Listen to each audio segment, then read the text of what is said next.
Siva media நண்பர்கள் அனைவருக்கும் வணக்கம். 2026 தமிழ்நாடு சட்டமன்ற பொதுத் தேர்தல் பல மாறுபட்ட பாதையை நமக்கு காட்டியிருக்கு. அதாவது ஆளுங்கட்சியாக இருந்த திமுக 75 இடங்களை பெற்று 2ஆம் இடத்திலும், புதிதாக துவங்கப்பட்ட தமிழக வெற்றி கழகம் அப்படிங்கிற கட்சி முதலிடத்துக்கு 108 இடங்களோடு வந்திருக்குது. ஏற்கனவே எதிர்க்கட்சி தலைவராக இருந்த எடப்பாடி பழனிசாமி 50 இடங்களுக்குள் பெற்று 3ஆவது இடத்துக்கு வந்திருக்காரு. இது ஒரு மாறுபட்ட அரசியல் சூழல். ஏன்னா ஏற்கனவே கிட்டத்தட்ட ஒரு 50 ஆண்டு காலமாக தமிழ்நாட்டில் 1, 2, 3, 4ன்னு 4 அணிகள் 3 அணிகள் தேர்தலில் போட்டியிட்டிருக்கு. ஆனால் எந்த இடத்துலையுமே 1ஆம் அணி அல்லது 2ஆம் அணி இந்த 2 தான் மாறி மாறி ஆட்சிக்கு வந்திருக்குது. அதிகப்படியான இடங்களை பிடிச்சிருக்கு. 3ஆம் அணிங்கிறது ஓரிரண்டு இடங்கள் வெற்றி பெறுவதற்கான வாய்ப்பு இருந்திருக்க தவிர பெரும்பான்மையான இடங்களில் வெற்றி பெறுவதற்கான சூழல் இல்லாமலே திராவிட அமைப்புகள், அதாவது திமுக அதிமுக இந்த 2 கட்சியுமே போயிட்டு இருந்திருக்குது. ஆனால் இந்த தேர்தலில் முதன்முறையாக 3ஆம் அணியாக களத்துக்கு வந்த தமிழக வெற்றி கழகம் அப்படிங்கிற நடிகர் விஜய் அவர்களுடைய தலைமையிலான கட்சி ஆட்சியை பிடிச்சிருக்கு.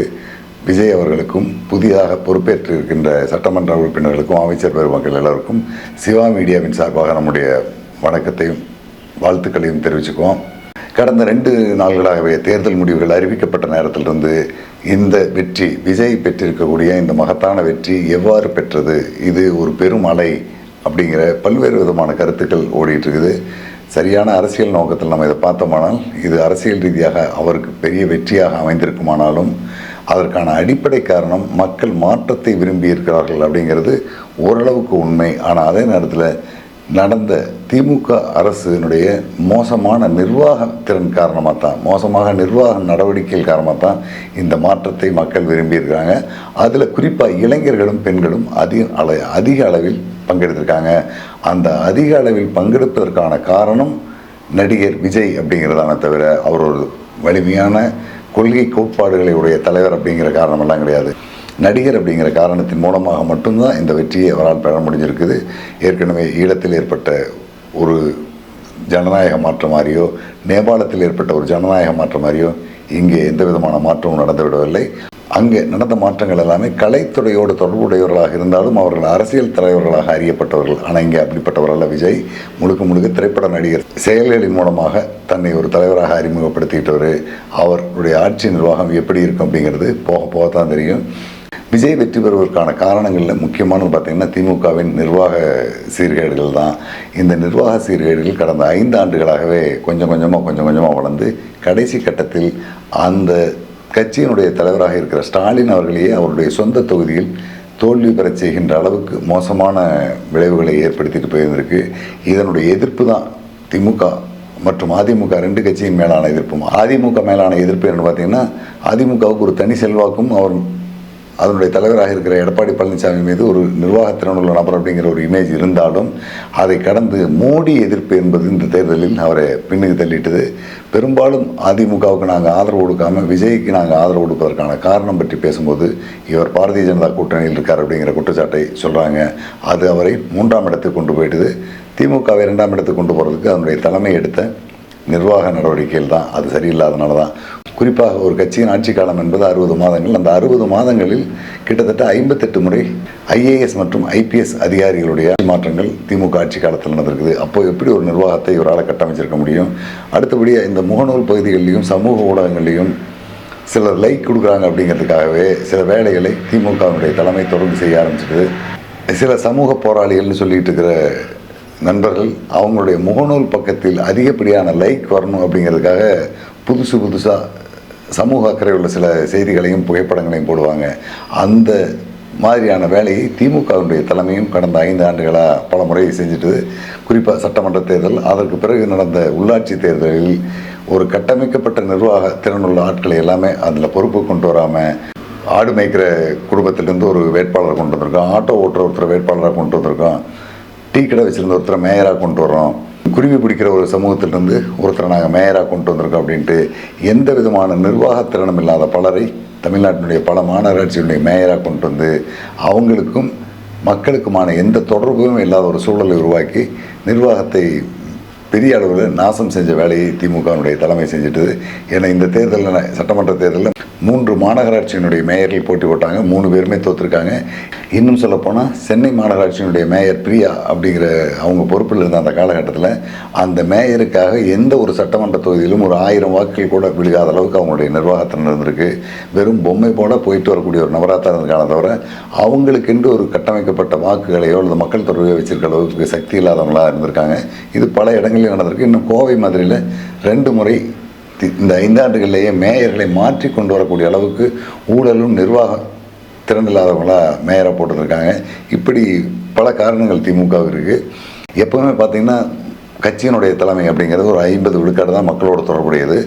மீதி ஒரு 20 விழுக்காடு தொடர்புகள் அப்படிங்கிறது மாவட்ட செயலாளர் அல்லது மாநகர செயலாளர் அப்படிங்கிற அந்த பொறுப்புக்கு வருவாங்க. அதுக்கு அடுத்தபடியாக கட்சிக்கும் மக்களுக்குமான தொடர்பாளராக நகர்மன்ற தலைவர்கள் அல்லது மேயர்கள் அல்லது உள்ளாட்சி மன்றத்தினுடைய தலைவர்கள் இருப்பாங்க. அதற்கு அடுத்தபடியாக இன்னொரு 15% தொடர்புங்கிறது அந்த பகுதியினுடைய கிளை செயலாளர் அல்லது மாமன்ற உறுப்பினர்கள், அதாவது கவுன்சிலர், ஊராட்சி மன்ற தலைவர்கள், இந்த மாதிரி பொறுப்பில் இருக்கிறவங்க வருவாங்க. இந்த எல்லாம் சேர்ந்தால் தான் 100 விழுக்காடு மாநில அரசுக்கும் மக்களுக்குமான தொடர்பு ஏற்படுத்த முடியும்.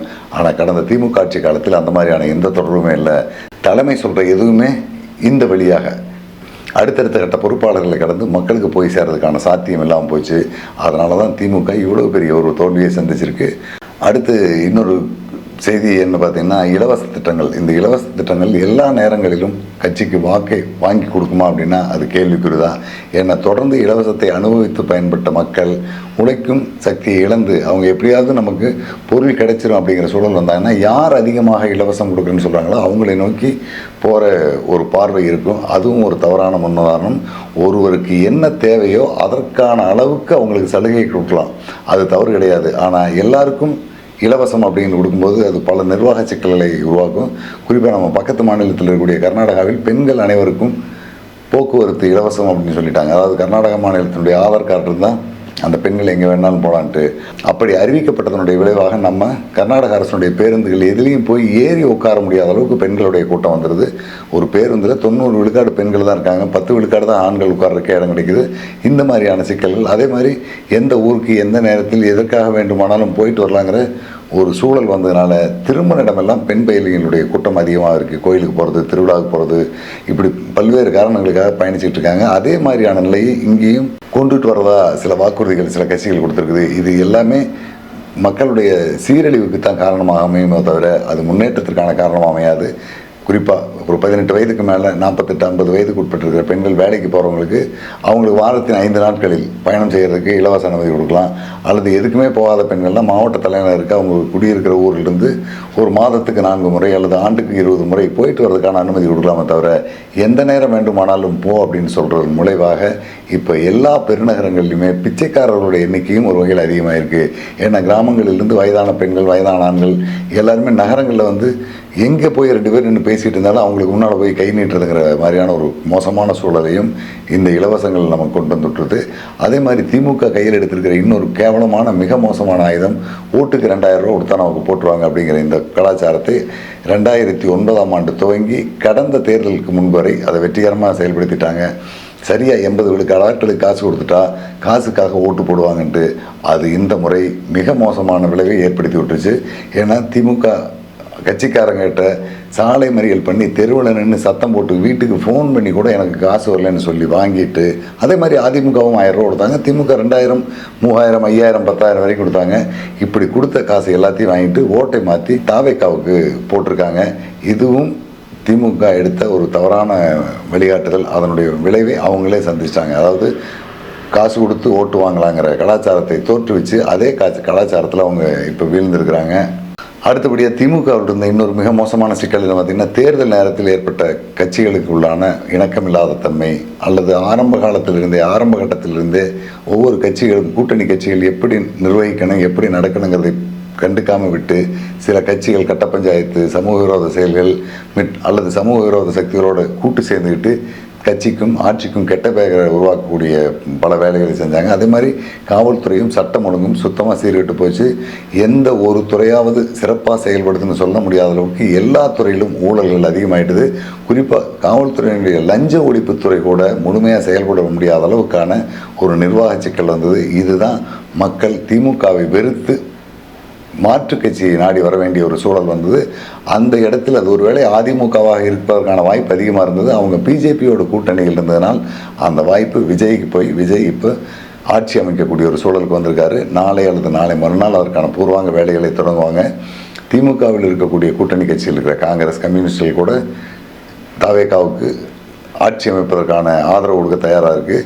ஒருவேளை அதிமுகவினுடைய தலைமையும் கூட நிபந்தனையற்ற அல்லது நிபந்தனைகளுடன் கூடிய ஆதரவை கொடுக்கறதுக்கான சூழல் இருக்குது. ஏன்னா இனி ஒரு தேர்தலை, பெரிய அளவிலான தேர்தலை எதிர்கொள்ள எந்த கட்சிக்குமே துணிவு கிடையாது. அது தேவையற்றதும் கூட. ஆக அதிகப்படியான மக்கள் நம்பிக்கை வச்சிருக்கிற விஜய் அவருடைய ஆட்சியை சரியாக நடத்தினா போதும் அப்படிங்கிற நிலையில் தான் எல்லாமே இருக்காங்க.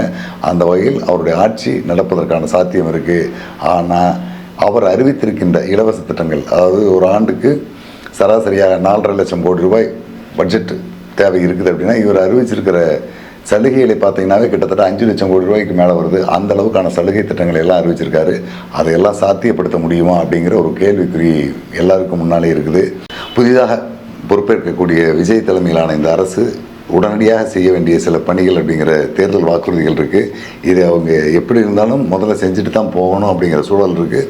அதில் மிக முக்கியமானது என்ன பார்த்தீங்கன்னா, ஏற்கனவே பெண்களுக்கான அந்த மாதம் 1000 ரூபாய் உதவித்தொகை அப்படிங்கிறத 2500 ரூபாயாக தரேன்னு சொல்லியிருக்காரு. ஆண்டுக்கு 6 சிலிண்டர் மானிய விலையில் குடும்பங்களுக்கு தரேன்னு இருக்காரு. 200 யூனிட் மின்சாரம் இலவசமாக தரேன்னு சொல்லியிருக்காரு. திருமணம் செய்து கொள்ளக்கூடிய பெண்கள் எல்லாருக்கும் 8 கிராம் தங்கம் தரதாக சொல்லியிருக்காரு. குழந்தை பெற்றெடுக்கக்கூடிய பெண்கள் எல்லாருடைய குழந்தைகளுக்கும் தங்க மோதிரம் போடுறதாகவும் சொல்லியிருக்காரு.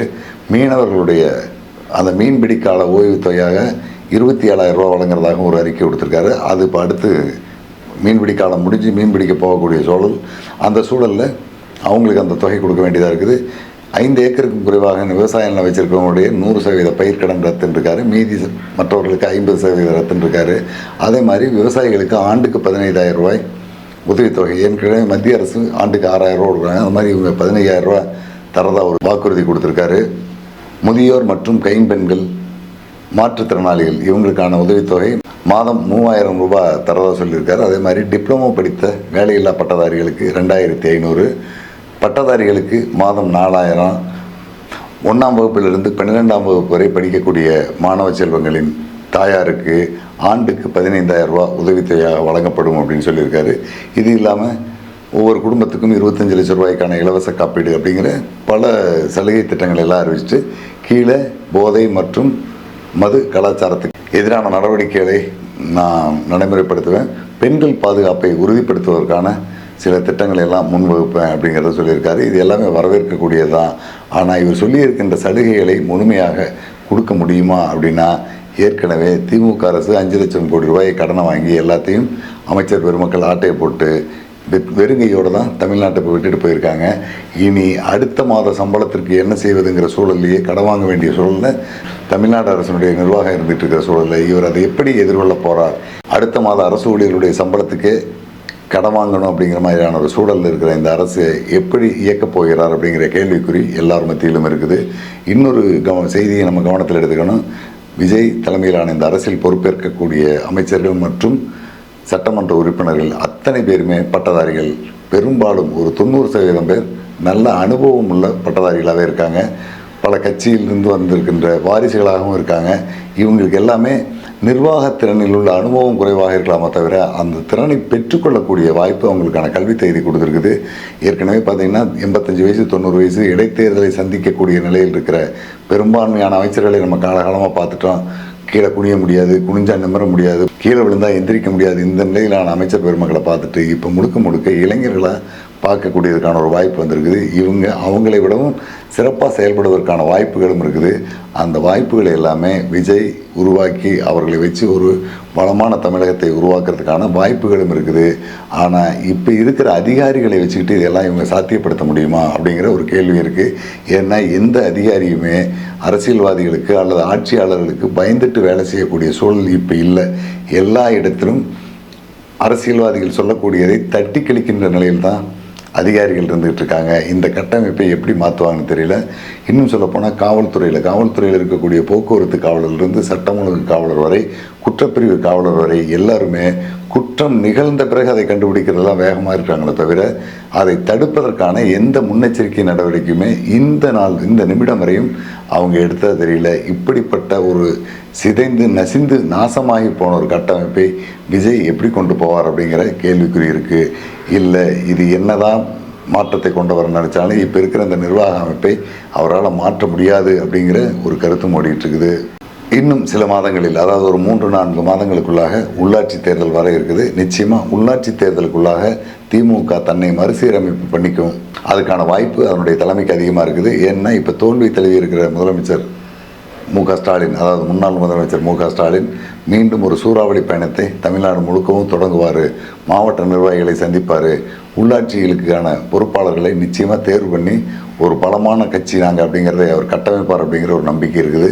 அப்படி அவர் செய்தால் அதை எதிர்கொள்கின்ற அளவுக்கு தாவேகா தன்னுடைய நிர்வாக கட்டமைப்பை உருவாக்கியாகணும். அவங்க சொல்லியிருக்கிற தேர்தல் வாக்குறுதிகளில் ஒரு பகுதி அளவுக்காவது இந்த உள்ளாட்சி தேர்தலுக்குள்ளாக அவங்க நிறைவேற்றி ஆகணும். இல்லைன்னா மீண்டும் கைக்கு வந்த பால் திமுக பக்கம் போகிறதுக்கான வாய்ப்பு தான் அதிகமாக இருக்குது. அதுக்கான அடிப்படை வேலைகளை விஜய் செய்வாரா, அல்லது ஏற்கனவே தன்னை சந்திக்க வரக்கூடிய தொண்டர்களையும் சந்திக்க வரக்கூடிய நிர்வாகிகளையும் கண்டு காணாமல் ஒதுக்கி விட்டுட்டு அவர் பாட்டுக்கு போயிட்டு இருக்கிற மாதிரியான நடவடிக்கைகளில் போவாரா அப்படிங்கிறது தெரியல. எப்படி இருந்தாலும் ஒரு மிகப்பெரிய வாய்ப்பு தாவேக்காவை நம்பி தமிழக மக்கள் கொடுத்துருக்காங்க. அந்த வாய்ப்பை விஜய் சரியாக பயன்படுத்திட்டார்னா அது தமிழக மக்களுக்கும் நல்லது, அவங்களுக்கும் நல்லது. இன்றைய அரசியல் சூழலில் ஏற்கனவே எதிர்க்கட்சி தலைவராக இருந்த எடப்பாடி பழனிசாமி 96,000 வாக்குகள் அதிகம் பெற்று வெற்றி பெற்றிருக்கிறார். அவர் சார்ந்திருக்கின்ற அதிமுக கிட்டத்தட்ட 50 இடங்களில் வெற்றி பெற்றிருக்குது. ஆனாலும் அவரால் எதிர்க்கட்சி தலைவராக உட்கார முடியாத சூழலில் தள்ளப்பட்டிருக்கிறார். திமுக 75 இடங்களில் வெற்றி பெற்றிருக்குது. அதனுடைய தலைவராக இருக்கின்ற மு.க. ஸ்டாலின் அவர்கள் அவர் போட்டியிட்ட கொளத்தூர் தொகுதியில் தோற்று போனதுனால அவரும் எதிர்க்கட்சி தலைவராக உட்கார முடியாத ஒரு சூழலுக்கு தள்ளப்பட்டிருக்கிறார்.